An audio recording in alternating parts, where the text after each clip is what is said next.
Hello, thanks for listening to the Finance Leadership Podcast. It's the latest update and news about the Finance Leadership Program. It's produced by AICPA and CIMA, together as the Association of International Certified Professional Accountants. You can find out more at aicpa-cima.com or enroll.cgma.org. As usual, joined by myself, Kevin Gormley, and today we have the pleasure of 3 students that are currently studying on FLP that have agreed to join the pod today to talk about their experience, in particular around the operational case study.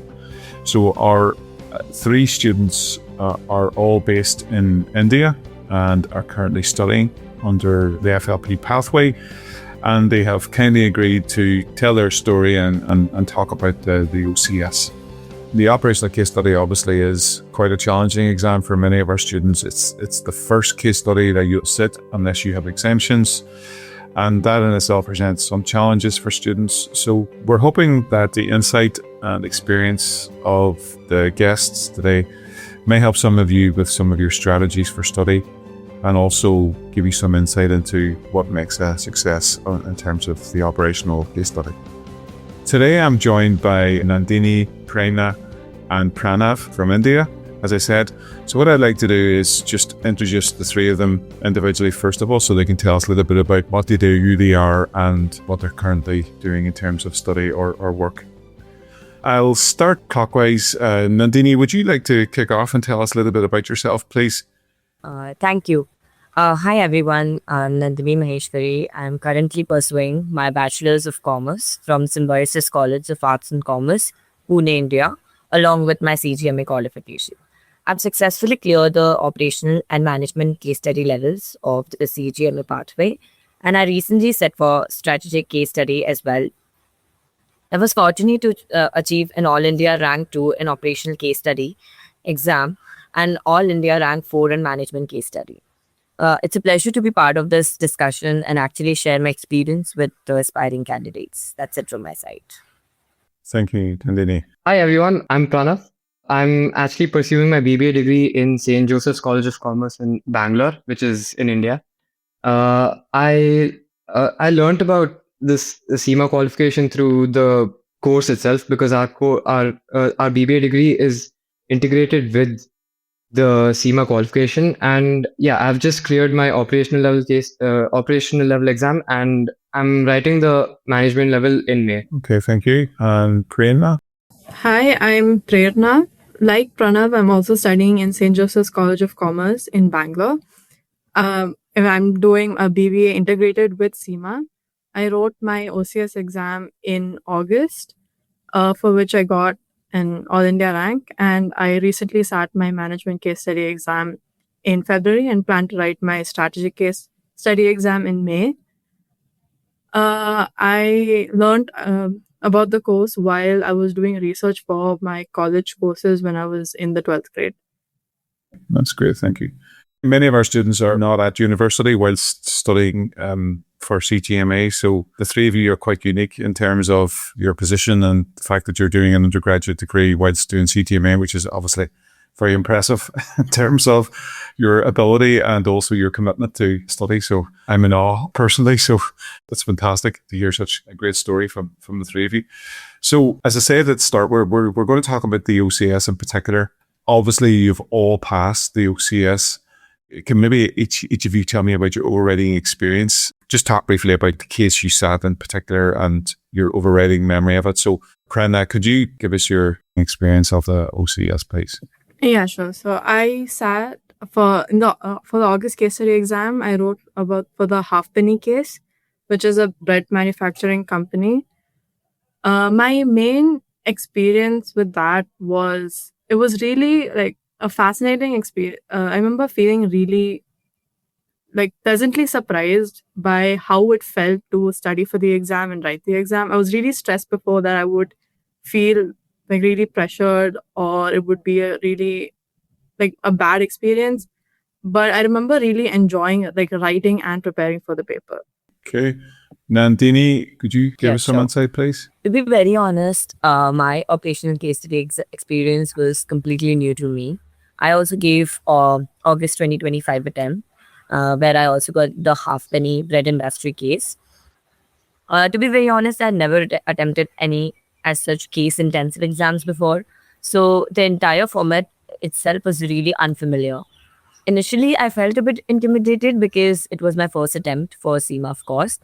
However, I feel at the same time it was a very enriching learning experience in itself, because I feel that the case study exams, the way the whole exams have been structured, I feel that they're very reality oriented, where you are able to solve things based on real case scenarios. So it does develop your business concise a lot. So once I started writing, I focused applying the strategies I prepared and tried to put each of the requirement in a structured way. So I think it was overall a very unique experience, but at the same time, very enriching. Thank you. Pranav, anything to add? I sat the November attempt and we had the case on Sumtrix, a skiing company. And that was really different because the case study exam is not something that we're usually used to. Our exams are more like objective based, and having something like you're sitting in an employee's position basically throughout the exam, and it's different for for a student, like a student who's an undergrad, to actually write something about uh, being in a job position, or it's very interesting. And yeah, I think it was very different. That's basically. Yeah, that's one of the things that Pranav has mentioned, is the fact that you're currently not in full-time employment in a finance or accounting role, and you're expected then to immerse yourself into a position that you're completely unfamiliar with. So yeah, that in itself must create some challenges for you as an undergraduate, and that's quite a different situation, because probably it's fair to say about 3/4 of our current students are not in their position in terms of being at university while studying CGMA. So even those students who are in a job that is similar to the role that you may have to immerse yourself in during the exam, they still find it challenging. So I can imagine that if you've no direct experience doing that type of work at simultaneously as studying, then I can imagine that presenting different challenges for you. So in terms of some of the strategies or study techniques, how did you prepare for the exam? Things around preparation? Did you sit the mock exams and the case study review course? So what I'd like to do is each of you maybe give us your plan for the case, or how you got to the point where you were ready for study. Pranav, if you could tell us how you studied and prepared for the case study. Yeah, I actually first things, I had 4 weeks to prepare for the exam. So within the first 2 weeks, I finished studying everything regarding the subject. I finished all the pillars P1, F1, and E1 altogether. And after which, I started looking at the pre-scene more often. And I highlighted points from the subject matter involved, and stuck to it on a daily basis. And then regarding P1, I think I focused more on the practical aspect, where how they got to solving different sums and everything. And I focused on the short-term KPIs for E1, and in F1 I ensured that I studied. I kind of memorized the standards in a different manner. And Pranav, did you sit the mock exams within the case study review course? Yes, the mock exams are very helpful, especially the graded ones. I wasn't able to sit the first graded mock, and the second graded mock, I think it really, especially with how they evaluated, and for each question they gave, or each task, they actually provided really like good insight on where I went wrong and what I was supposed to correct on. And that was really helpful leading to the week of the case study, because I got to focus on what was actually supposed to be, studied for. Yes. Yeah. So the feedback enabled you to be more successful in your attempt than at the real exam. Thank you, Pranav. And Nandini, Yeah, so for me, I feel the preparation was first started with building a very strong conceptual foundation around the three pillars, as said by Pranav, P1, E1, and F1. And I think that all these pillars is something that makes the whole case study exam. So you got to focus on every single subject and give them the desired amount of time that they need. And I feel that the difficulty level for P1, E1, and F1 really depends on your interests, because all of these pillars focus on different aspects of business. And basically, P1 is management accounting, E1 is about digitalization, F1 was about financial strategy. So I think these three pillars are very varied in itself. So I feel that first, what I did was developing all the concepts. Then was pre-scene. Pre-scene is, I think, the base for case study exams, no matter which level you give. So I feel the second thing that I focused on was continuously reading pre-scene within gaps. Like every week, I used to plan that, okay, this day I have to sit and study and just give a thorough reading to the pre-scene so that I know the industry well. Then I feel that alongside with this, I closely refer to the core activities framework, which is provided in FLP platform. Once my concepts were in place, I shifted my focus heavily towards practice. So I used to practice large number of mocks. As you said, the marked one, the graded one, those were really helpful. I did practice a bit of past year questions as well, just to get the gist of how you have to write the answers. So I think this was how I strategized, and hopefully this worked for me. and Nandini, how long did you spend preparing for the case study? To be honest, I had my semester exams coming up. So once I cleared my semester exam, I got like around a month to really prepare for case study exam, like as in 4 weeks, I would say. Yeah, okay. Prerana, could you give us your experience, please? Yeah, so like Nandini and Pranav, I started with brushing up on my conceptual knowledge. That didn't take too much time for me because I just written my college exams on E1 and P1, and F1 I found relatively easy to study. After that, I moved on to going through the pre-scene. During this time, our college was having like OCS classes for us, to help us prepare and like understand how to write the paper and how to analyze the pre-scene, things like that. So that really helped for me, along with watching the classes that the FFP platform provides.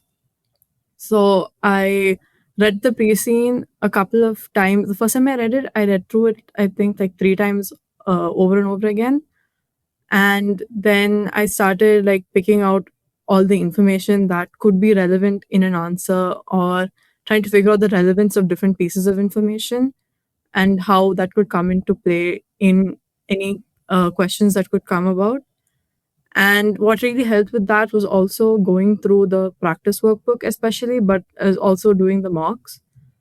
I think the practice workbook really helped in helping me pinpoint which areas that I was weaker in and I really needed to focus on, which types of questions I wasn't really like pulling the pre-scene enough in, things like that. And also, like Pranav said, the feedback on the graded mocks were extremely helpful in figuring out how to improve my answering.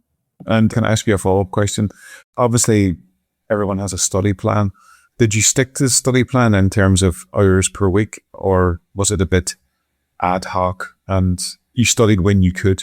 I mean, it was a bit of studying when I could, but I had like a vague plan, because at the time of preparing was also when I had like mid-semester examinations as well as a lot of assignments.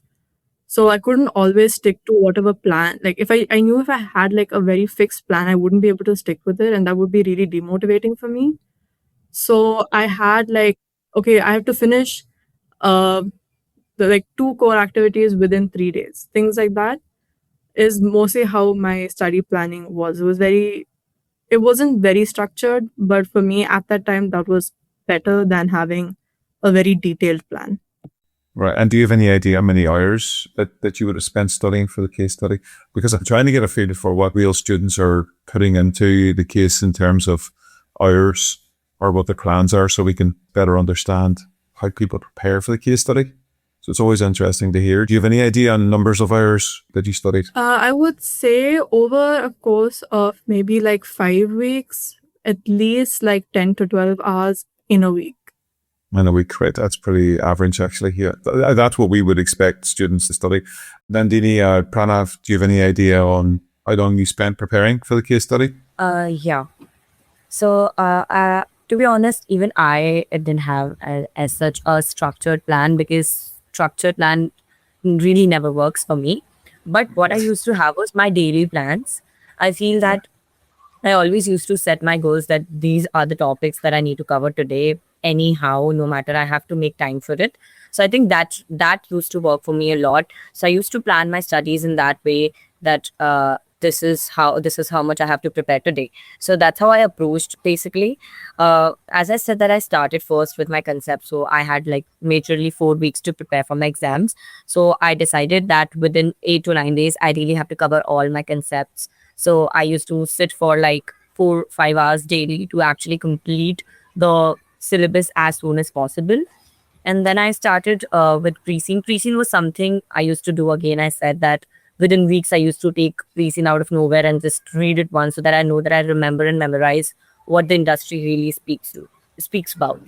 And then it was mocks. Mocks were game changers when I say this.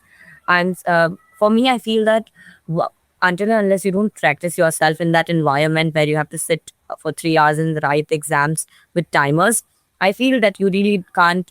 You will not be able to really understand how you're gonna do it in your when you really prepare for it. So I think then it was mocks which I prepared for.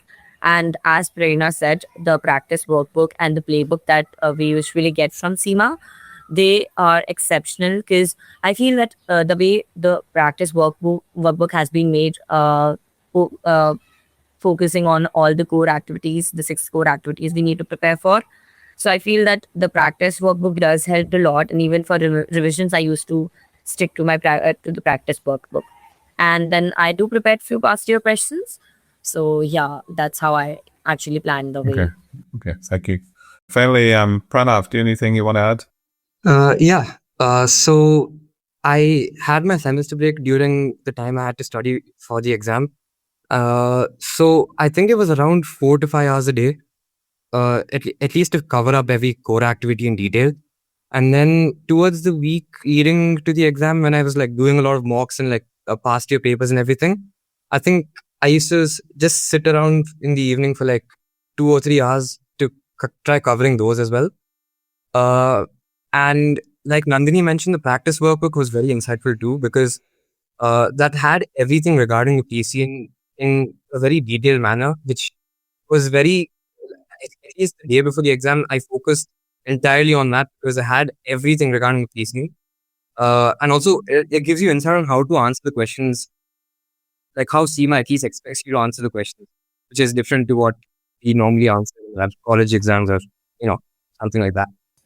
So. Yes, and I'm sure the answers that CMA expects are quite different from the answers that you would give in a college exam.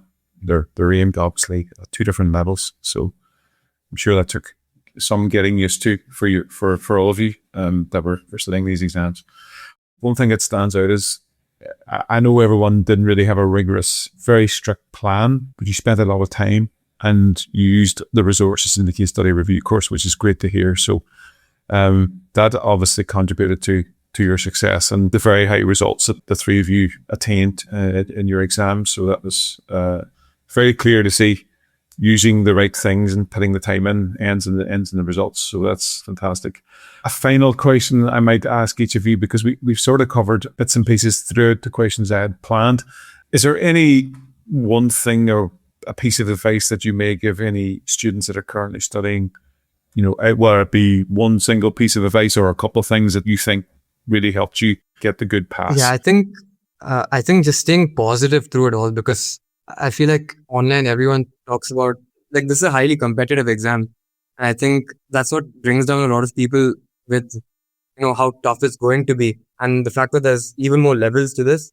So I think just being relaxed and positive about everything, and just enjoying the whole like studying process, or just don't overdo your studies or don't overcomplicate it. Just relax as well. Don't just don't think it's the end of the world. I know. I was just about to say that's a very important point, because a lot of our students think it is the end of the world if you fail the exam, and clearly it's not. It's just an exam. So the worst thing that's going to happen here is that you have learned a lot of useful competencies that are applicable for real life, and you can reset the exam again, which is also very important. Nandini, anything that you wish to add? To be very honest, I really agree with what Pranav said, that it's very important to be really positive throughout the process, because we had like a month to prepare, and even I was panicking at the start at how I would cover the whole syllabus. But I feel that if you tailor your plans accordingly and with your level of competence in how you prepare, I feel there's always a way to go. And being consistent is the thing. I feel that the key piece of advice I would say is definitely be consistent during that month and prioritize. Prioritization has always worked for me, and I felt that when I had my case study exam, I prioritized when I have to study and when I had my leisure time as well. It's not that I was just constantly studying the whole day and night. It was more about a balance, but maintaining that balance during that 1 month was really a key thing for me. So one thing that I would advise is consistency, be positive, and give your best. Thank you, Nandini. And Prerana. Yeah, I feel like advice when it comes to preparation is, if you felt like the first time you answer a question in the mock or in a practice workbook question that you didn't do it really well, go back to it once you feel a little better prepared. When you compare your answers, you really feel like how much you're improving, and that'll really boost your confidence. When it comes to actually writing the paper, if you feel like you didn't do a particular task well, don't let that get you down. Look at the next task as like a fresh page. Don't think about how you did in the previous one. That question's done. You can't go back to it. There's no point. Just like refresh your mind when you refresh the page to the next task. 2 good points. Yeah, there's nothing you can do about an answer. Yeah, correct. I think that's been very useful. Greatly appreciate the 3 of you taking the time to speak to me. It's obviously very impressive what you're achieving in terms of your study during your undergraduate years. And as I said, you excelled in the OCS. So, I mean, what you have to say is very pertinent and relevant for anyone listening. So thank you again. I really appreciate it. It's so valuable for our students. We'll have more information on the show notes about study resources and other things that will be useful for students. To view them, just click on the episode's info icon in the podcast app on your smartphone or tablet, or open the episode in your computer's web browser. For more information on FLP, go to enroll.cgma.org or aicpa-cema.com. Thank you for listening. If you know a friend or colleague who could use this information, feel free to share it with your networks. You'll see the sharing buttons on the podcast app. That's it for now. We'll have another episode available next month. Goodbye.